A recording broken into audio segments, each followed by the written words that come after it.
নড়াইলে রাস্তা তৈরি করতে কাটা হচ্ছে শতাধিক তালগাছ।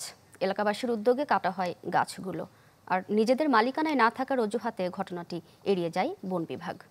ওয়ালটন ফ্রিজ কিনে অনেকের মতো আপনিও হয়ে যেতে পারেন মিলেনিয়াল।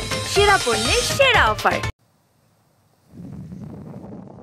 যেখানে একটি গাছ কাটার পরিবর্তে 3টি গাছ লাগানোর নির্দেশ দিয়েছেন প্রধানমন্ত্রী, সেখানে এভাবেই কেটে ফেলা হয়েছে শতাধিক তালগাছ।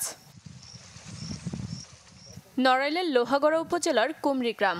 এই গ্রামের মানুষ বিলে যাবার রাস্তা তৈরি করতে মাটি কাটার জন্য অনুমতি ছাড়াই কেটে ফেলে গাছগুলো। সারিতে তাল গাছরা রেখে দিয়েছে আর এক সারি কাটছে মাটি কাটার সুবিধার জন্য। এখানে আমরা সরকারের সহযোগিতা কামনা করছি, কিন্তু আমরা পাইনি। সেই ক্ষেত্রে তাল গাছগুলো কাটা হয়েছে।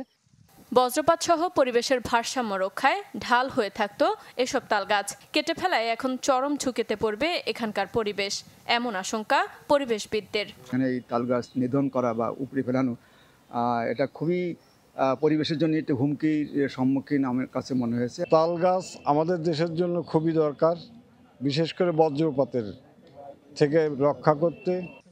এদিকে নিজেদের আওতায় না থাকার অজুহাত দেখিয়ে গাছ কাটার বিষয়টি এড়িয়ে যান বন বিভাগের এই কর্মকর্তা। কথা বলতে চাননি ক্যামেরার সামনেও। এটা আমাদের বনায়ন না, তো বনায়ন বা আমাদের চুক্তিবদ্ধ এলাকা না থাকলে আমরা ওখানে কিছু করতে পারি না। ক্যামেরায় ভাই আমার তো নিষেধ, আমি তো ক্যামেরায় কথা বলতে আমার আগে বলছিলাম না, আমার উদ্যোতন যিনি আছেন উনি ছাড়া আমি কথা বলতে পারি না। তবে বিষয়টি খতিয়ে দেখে প্রয়োজনীয় ব্যবস্থা নেওয়ার আশ্বাস দিয়েছেন উপজেলা নির্বাহী কর্মকর্তা।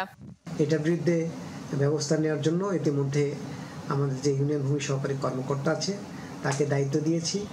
দিন দিন তালগাছ শূন্য হয়ে পড়ছে নড়াইলের বিল অঞ্চল, ফলে বজ্রপাতে বাড়ছে মৃত্যুর সংখ্যা। চলতি বছরই বজ্রপাতে মারা গেছেন 10 জন। Desk report, channel 24।